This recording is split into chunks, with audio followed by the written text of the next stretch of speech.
Debates over public TV funding are just a tiny ripple compared with events over the past 2 years in the Middle East. How much can those changes be attributed to a rising tide of digitally powered youth? And is this new generation fundamentally changing the nature of politics and diplomacy in the Middle East and around the world?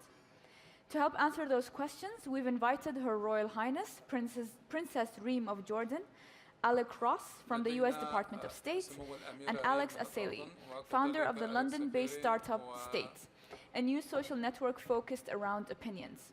They'll talk with Parag Khanna, Singapore-based senior fellow at the New America Foundation. Good afternoon, everyone.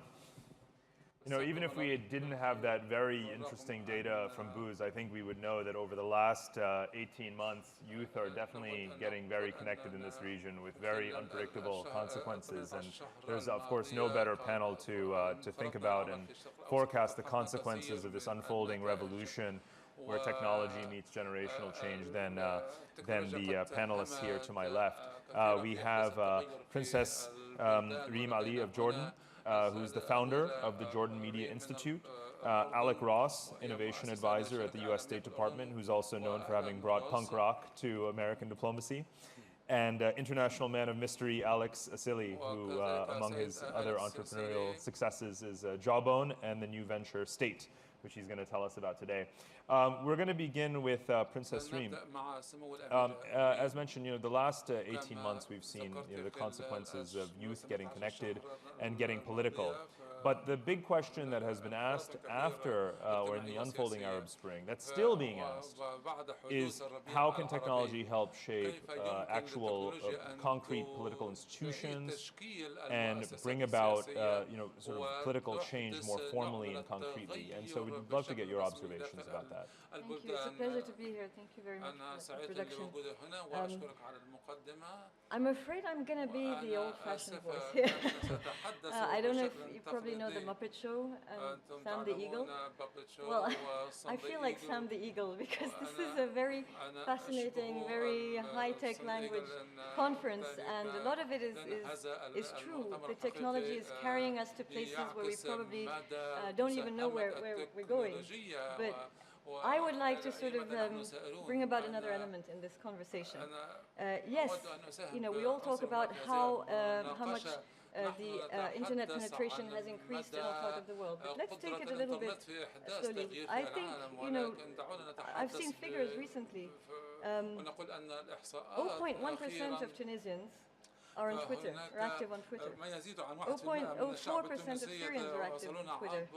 0.26% of the Egyptian population is on Twitter. Facebook has a bit more success. I mean, it's much more popular. 15% of internet users in the whole Arab world, 15%, not 5, are active on Facebook. 50% in the UK. So we're still not living in a complete cyber world. And again, there's been a lot of headway that's been made, but I'd just like to point that out. The youth, yes, the technology has helped. They have gained some political power. There's been more empowerment, but they still have grievances that they haven't yet addressed. And one of the main challenges for everybody is going to be, how are we going to build democratic societies going forward with technology? But also, I think we have to look at what else there is around. So this is just the beginning. And again, just to sort of put things in perspective, if I may, before the uprisings, personally, I believe that the surge in use of social media came with the uprisings and as a consequence. Before the uprisings, when you look at the studies made of how the youth were using social media, those that were using it, they were using it more for entertainment, very rarely for civil society debates, and they were more consumers than producers of content. Now that's changing slowly, and that's a great thing. But I'd just like to say that, when you look at what comes next, they're still facing challenges when it comes to freedom of expression. They are, to a degree, using this technology against the government that they helped usher in Egypt, for instance. But I think we now have to look at content. Social media is great, the technology is great, the tool is fantastic, but without proper content, where does it go? And now the content we have to look at, as we look at building democratic societies, very simple as far as I'm concerned. You know, the first challenges we faced in our region was combating the illiteracy rates. Now that's been a battle largely won in most countries, not all countries. The same with digital literacy. Once you learn how to read and write, or once you learn how to use the tools, then you need to know how to use them. And as far as I'm concerned, it means really rehauling and completely going over our education system. Our whole curricula, I believe, in the Middle East needs to be looked at. There needs to be more art, more philosophy, more culture. Again, building a culture of democracy isn't just done through the mobile phone and the computer, it's done also with a whole host of other things that I think need to come together to that end. A follow-up on that. I mean, as the content comes from all directions now, bottom up as well as top down, from P2P and so forth, and through new technology and new media, that really challenges state-run media. Yeah. So is this the end of state-run media? Look, again, I'm going to be a bit blunt when it comes to state-run media. I frankly wish that with or without technology, there'd be more concern right now as to where state-run media is going. I would like to see much more awareness of the fact that state-run media radically also needs to change. We need to have now in our part of the world state-run media transitioning into proper public media. By that I mean a public media which is accountable to the citizen, where the citizen can recognize his or her concerns. And by citizens I mean everybody, including minorities in our part of the world, should have a voice reflected through that media. And again, they can use technology, they need to train their people, they can use technology. That's actually very useful, because when you think about transition of state-run media into public media, you know, what I mean by that is I'd like to see a public media which is truly an instrument of dialogue. So it's not now you're transmitting from the government to the citizens. It has to go both ways. There has to be some listening. And there has to be more access from the citizens to government, more transparency, so public policy is probably properly explained. And also, again, all the concerns of our citizens, be it about health, be it about social issues that we face, all that there's room for it. There's a need for it.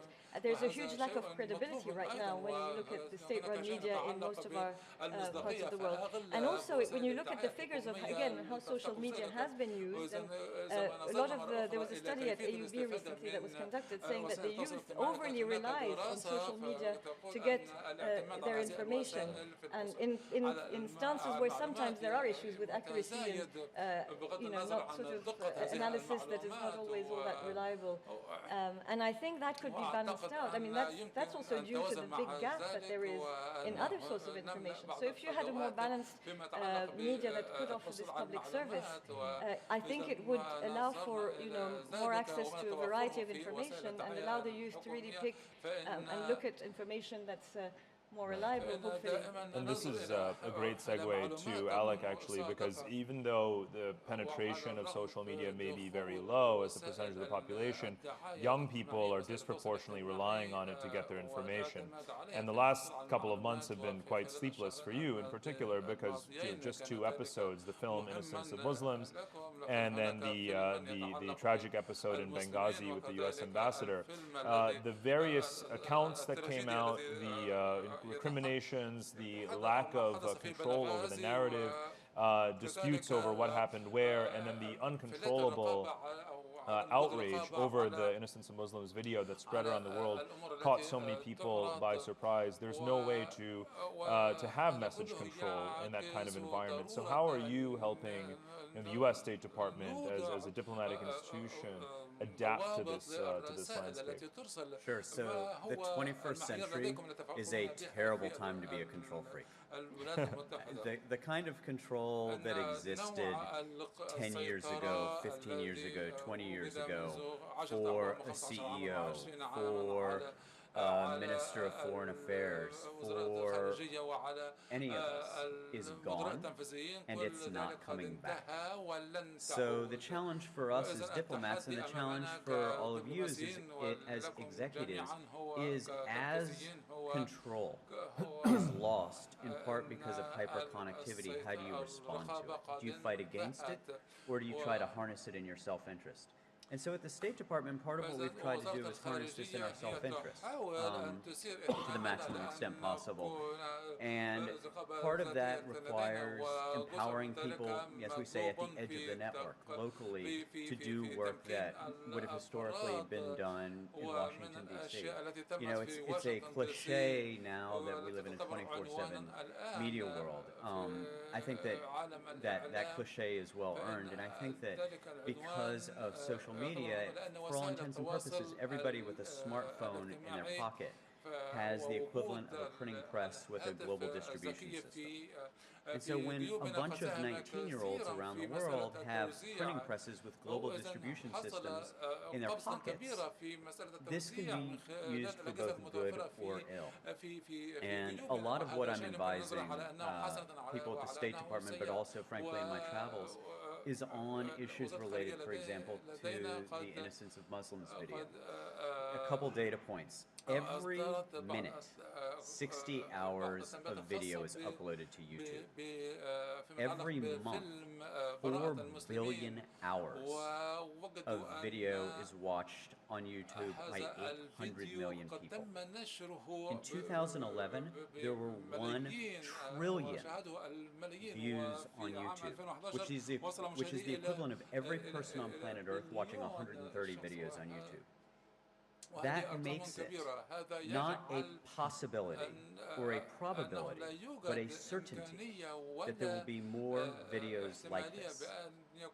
And so what we need to do as a society, what we need to do as governments, and what we need to do as a society is make sure that we work together to isolate this kind of content, so that every time it gains consciousness, there isn't rioting, there isn't violence, there isn't deaths.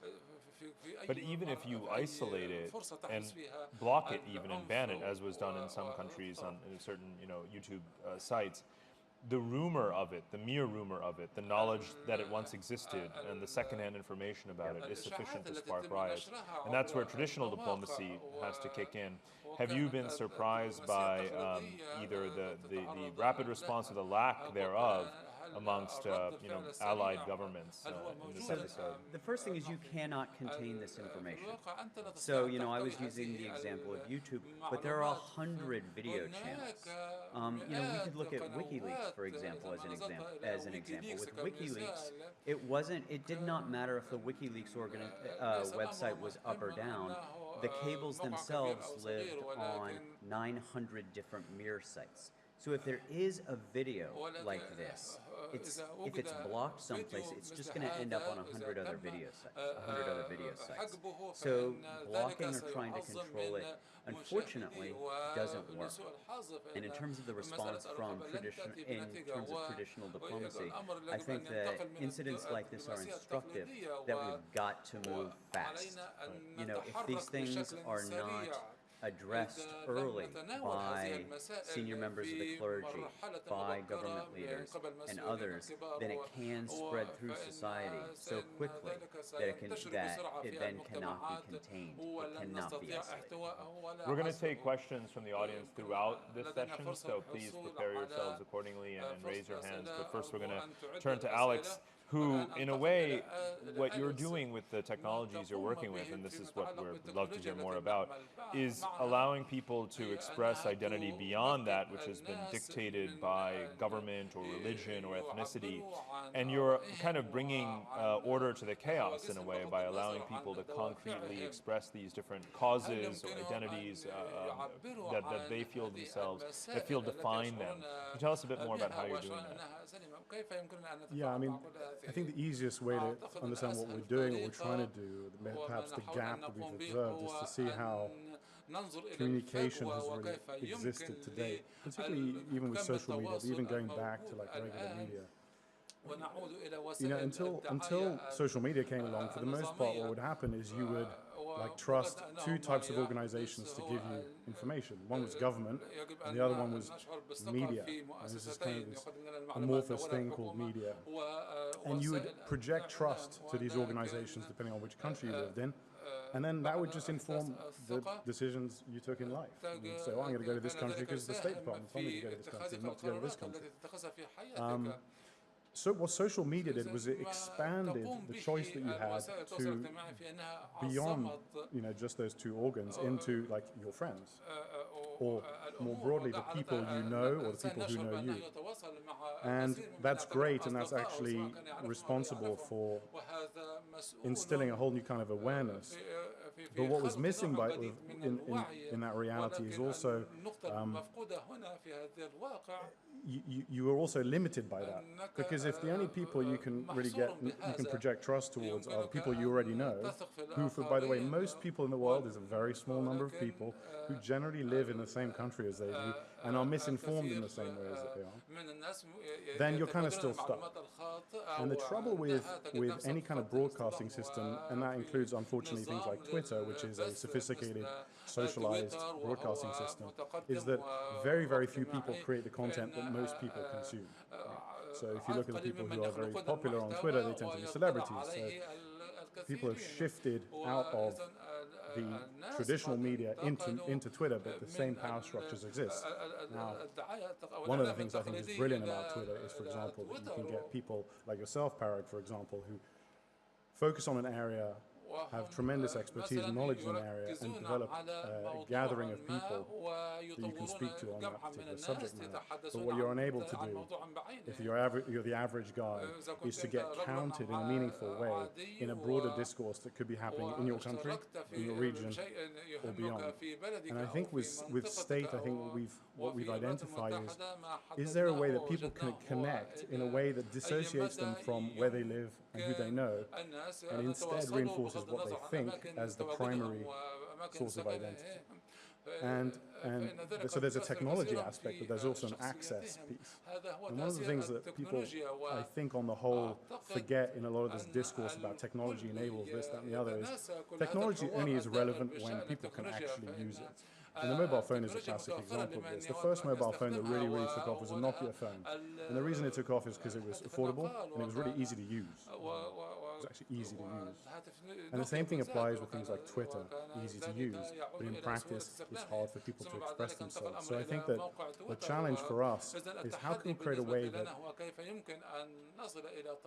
you allow influencers and governments and organizations to project to an audience, but you also allow that audience to project back, and do so in an organized fashion. Because right now what happens is you just get a long string of comments, and the only thing you can really do is to say people are positive, or people are negative, or people in the Middle East are outraged, but you're not getting the nuance behind that. Walk us through, take the case of Syria today, walk us through what we would see on state. How are the views being curated? How does it help us achieve a more nuanced perspective on the situation? So, to be clear, the goal with state is to have a system that self-curates, right? And so the opinions themselves connect to each other. So the opinion is the network, is the node in the network rather than the person. So the challenge with us is creating a system that auto-curates. So if I'll give you an example. If you were to go in and you were to say, show me what's going on in Syria, you would not only get a sense for what people are talking about, but you'd be able to potentially dive in and say, of all the people who are currently supporting the government, what are their views on soft drinks? Now, I'm not saying you'd want to know that right now, but it's that level of depth that you can start to reveal. I'll give you an example that's perhaps more telling, which is, if I'm a rebel, what might be interesting for me is to find someone who is exactly like me, but is on the government side. Like, exactly like me, like all of the same films, loves that special kind of hummus that you get at the corner store, and all the rest of it. The things that actually bind us together culturally, the things, that kind of mutual awareness that actually stops us, usually, from attacking each other. How can you expose that both on an individual to individual basis, but also at a regional basis? And I'm not actually being coy in saying this. I think that when you have communities of people who are being represented exclusively, I'm not saying this is bad, but exclusively by governments and by media organizations, you lose the ability to create the kind of human connections that are possible, and which do happen on small levels. Let's take some questions from the audience. Right here in the front, sir. Thank you. Dr. Saeed Al-Dahri, advisor to the Minister of Foreign Affairs in Abu Dhabi. I'm basically playing your role, Alec, and my question is to you. My question is of twofold. One, do you see social media as a tool for soft power? And second, how governments, and particularly Ministry of Foreign Affairs, can leverage social media for public diplomacy? Thank you. So I am actually fairly skeptical about government being able to harness social media for what we would traditionally call propaganda. I think that the internet is actually a very bad space for the viability of propagandizing.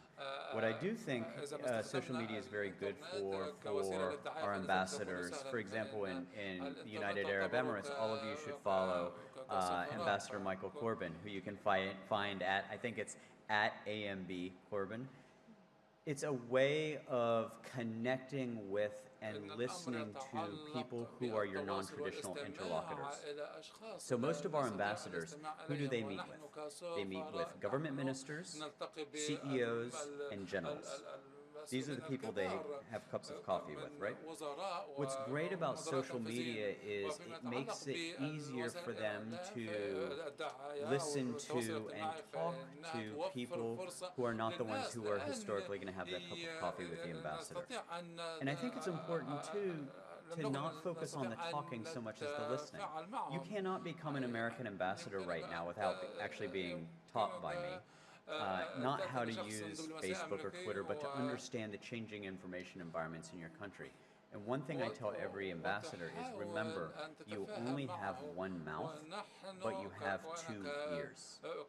So I think it is, sort of an open question about the degree to which it can be effective for soft power. But what I do truly believe is that it's a great way for our diplomats to nourish their thinking and for them to engage more broadly. I do think that every foreign ministry should be using whatever tools are dominant in the countries where they're serving. So that could be Maktub, it could be Mixi, it could be Kontaktia if you're in Russia.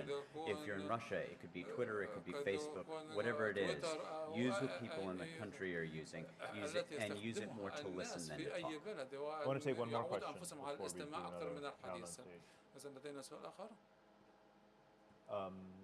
In the back, the lady. أود أن أسأل سؤالي باللغة العربية لسمو الأميرة. سمو الأميرة. هل تعتبري أن الصفوة هم من يستخدمون الفيسبوك والتويتر؟ فإذا كانوا يستخدمون الفيسبوك والتويتر، فلماذا ينساقوا وراء عبارات ممنهجة كالربيع العربي؟ الربيع في العرف العربي هو ورود وزهور وليس قتال وثورات. فنرى مذيع يقول هنا وجد قتال في سوريا فيبتسم ويقول هذا هو الربيع العربي. ما فهمت كل السؤال السؤال هو على موضوع استعمال بنعتبر اللي بيستخدم التويتر والفيسبوك هم الصفوة الذين ينقلون الأخبار الصادقة. فلماذا نقلوا عبارة لا تنتمي لما يجري في الوطن العربي؟ عبارة الربيع العربي في الوطن العربي، الربيع هو ورود وزهور وليس قتال وقتل، فكيف؟ بصير بجاوب بالإنجليزي ولا عشان الكل؟ Sorry, the question was about the Arab Spring basically and how it's been seen.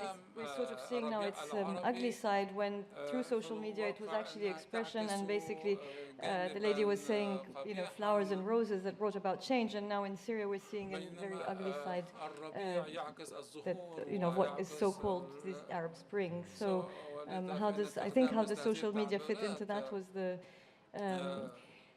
Look, I didn't coin the word Arab Spring. Actually, I don't like using it myself. But I do think that yes, we have to look at several angles.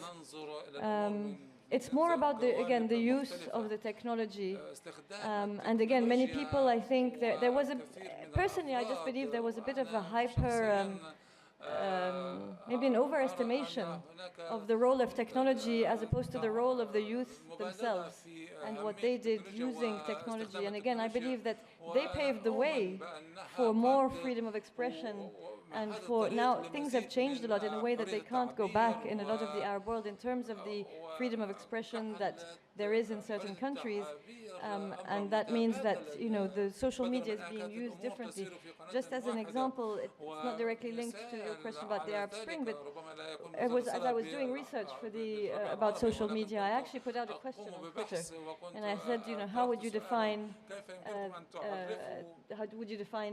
social media in the Arab world? And I got several interesting answers, but two I could quote here.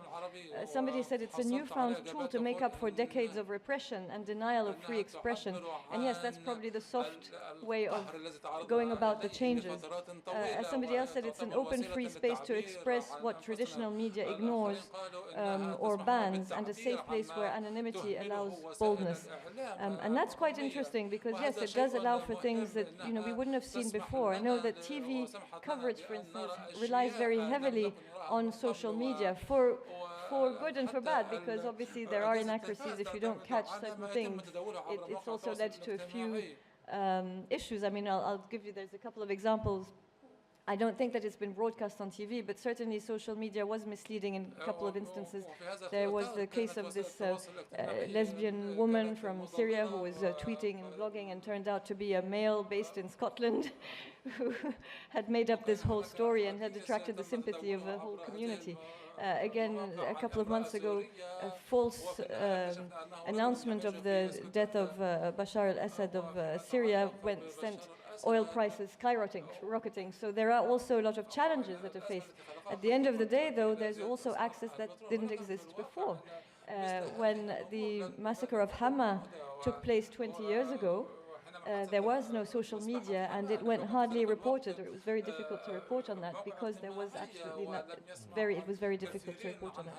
But I think, you know, I think we have to look at the use of social media with the context of the Arab uprisings. Personally, I just feel it's more of an outcome and something that has been pushed. We had a panel actually at the Jordan Media Institute on that. It's been more of a result, I believe, than anything else. One more caveat, and I would tend to agree with what my neighbor, with what Alex was saying to a degree. You see, with this idea that you can use social media to bridge and to communicate is very interesting, and I think that's, again, looking at the step forward and how to use it to its best use, in a way. Because so far, a lot of people who are using social media do tend to stay within their comfort zones. You'll discuss with someone you're comfortable with, but the minute it's something that you're not too crazy about, you might sort of not really have that conversation.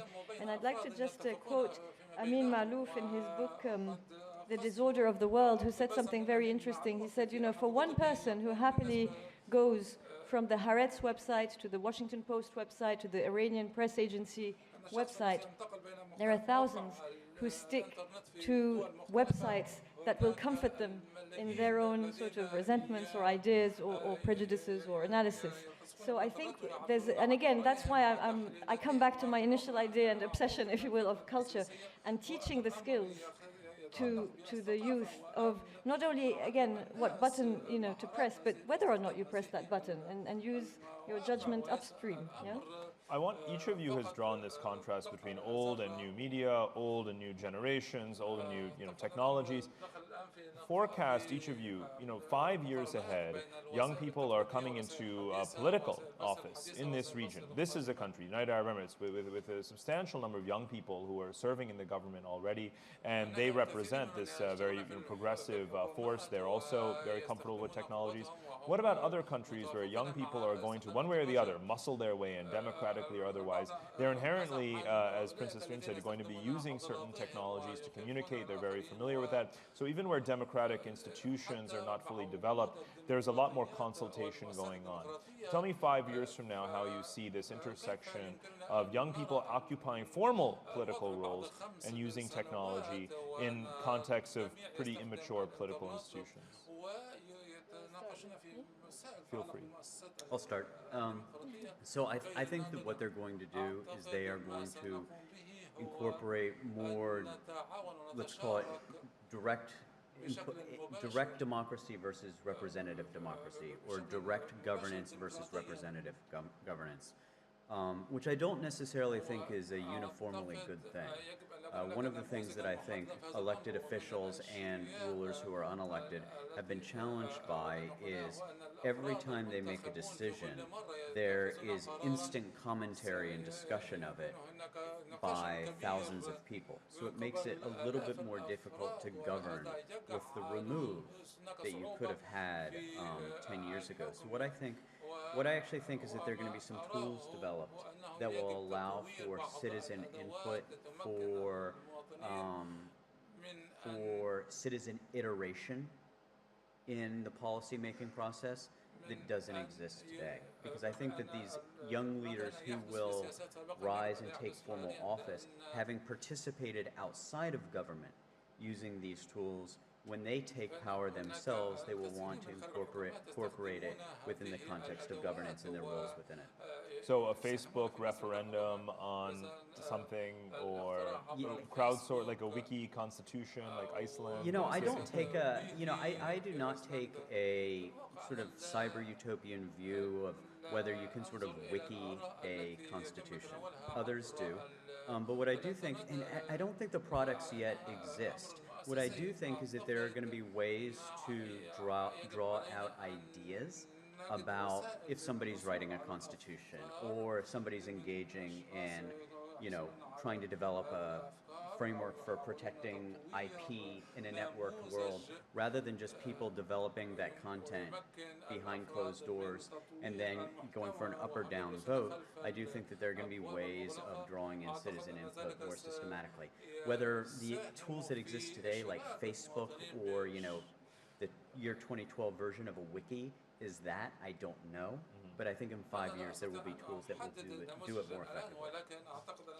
I can't talk about the political or the governance aspect of it because that's not my field. But certainly, when you mentioned we look at traditional and new, I don't think it's mutually exclusive. I don't think it should be one or the other. On the contrary, when I look at journalists, for instance, what we're trying to do at the Jordan Media Institute, we try to impress the traditional journalistic skills of accuracy and ethics and proper writing, proper reporting, with proper use of technology and the use of the most advanced technology there is out there.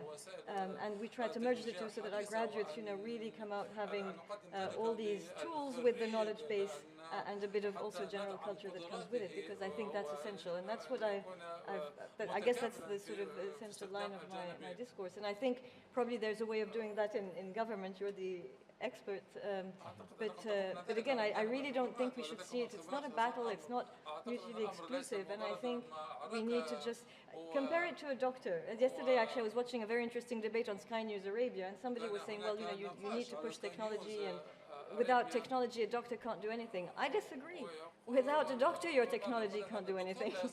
And without a doctor who knows, again, not only what button to push, but who will ask himself, do I need to push this button at this time? And will have the moral training, the moral understanding of what it is he or she needs to do at that point.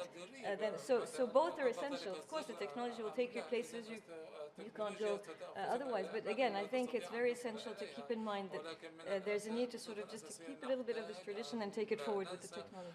Alex, you created state and named it that with a double meaning in mind. State your opinion. There are actually three meanings. But 3 meanings. Tell us the third. State your opinion. State as in the state of governance. There's the state of affairs, and then state as in the polity, the people. Right, exactly. Now, we've actually, in our branding, we've left out the last two because it's confusing everyone. But no, I mean, it's really interesting to hear Alec speak up on this, because government people often are in a tricky position with regards to this sort of stuff. To me, what's interesting is the trajectory.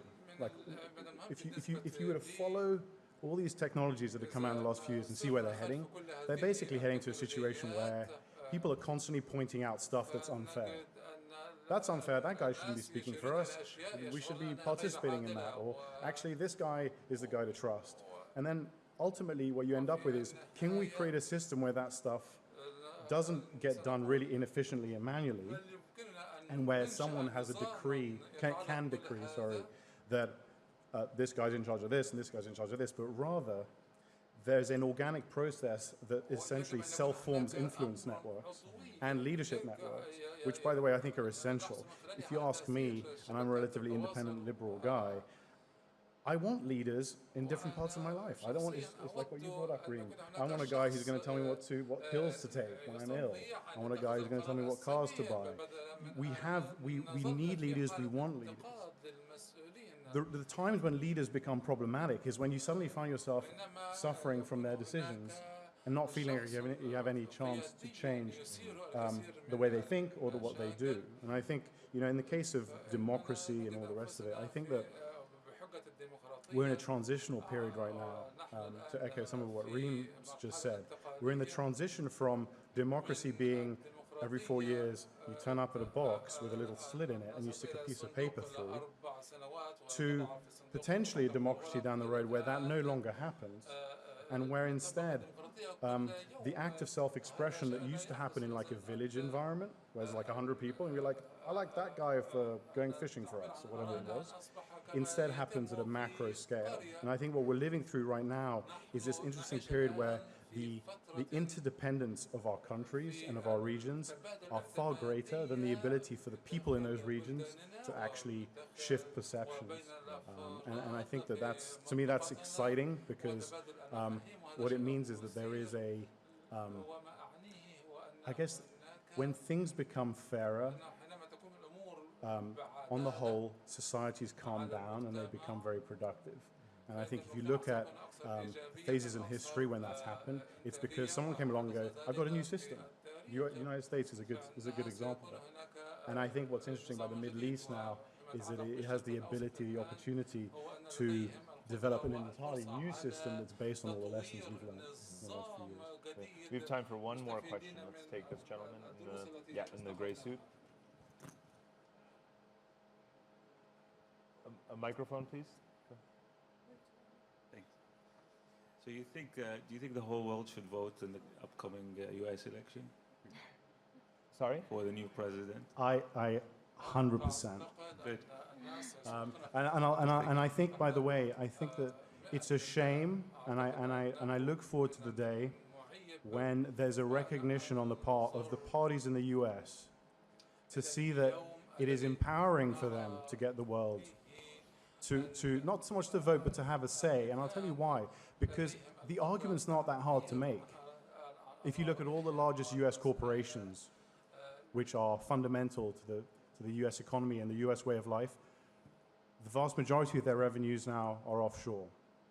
And so in a sense, the network of economies and the rest of it we're intrinsically linked, all of us. Now, does that mean that you're actually going to get everyone to go to the ballot box?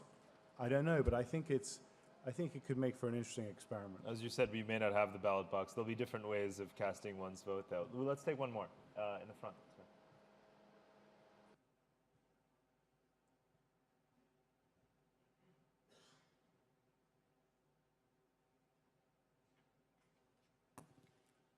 أنا اسمي شريف عبد الباقي صحفي في جريدة الأهرام من مصر. سمو الأميرة اتكلمت إنها مش بتحب مصطلح الربيع العربي. إيه المصطلح اللي هي بتحبه للتغيرات اللي حصلت في دول المنطقة؟ وإزاي نستفيد من الزخم اللي حصل في التنمية الاقتصادية والاجتماعية لدول وشعوب المنطقة؟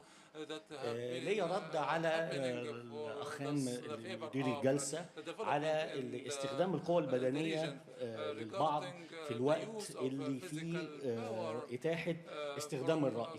أعتقد إن دوت بيتوازى مع استخدام دول كبيرة لفرض رأيها، يعني زي الدولة زي الولايات المتحدة أبادت شعوب في المنطقة وهي لم تسمع آراء شعوبها أو شعوب المنطقة أو شعوب حتى الأمم المتحدة. فلما يبقى في قوة وراء حماية هذا الرأي، أعتقد يعني الكل هيتجه لاستخدام السوشيال ميديا في التعبير عن آرائه فقط وليس القوى البدنية. شكرا.